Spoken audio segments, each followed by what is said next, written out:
কয় বান্দা যদি মাফ চাই আল্লাহ মাফ করবে, কথা ঠিক কি না? আল্লাহ নবীর একজন যুবক সাহাবী, আজকে আমাদের সমাজে অনেক যুবক আছে, এটা একদম শেষ হাদিস, এটা পড়ে আমরা মিলাদ ও কিয়ামের দিকে যাবো ইনশাআল্লাহ। দেখো রাসূলুল্লাহর একজন সাহাবী যার নাম ছিল হযরতে সালাবা আনসারী রাদিয়াল্লাহু তাআলা, হযরতে সালাবা আনসারী রাদিয়াল্লাহু তাআলা।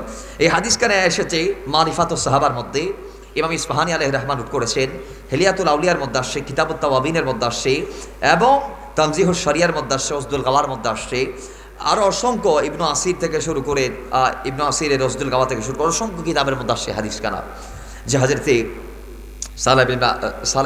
সালাবা ইবনে আনসারী রাদিয়াল্লাহু তাআলা তওবার যে সিস্টেম, এটা আমাদেরকে তারা জানিয়ে দিয়েছে এই ওয়াকিয়াটি এইভাবে। সালাবা একজন যুবকের নাম, যিনি আনসারী ছিলেন, যিনি আনসারী সাহাবী ছিলেন। আনসার কারা? যারা নবীকে মদিনায় যাওয়ার পরে সাহায্য করেছে, সুবহানাল্লাহ জুড়ে বলে। তো ওই মদিনার একজন যুবক, মদিনার একজন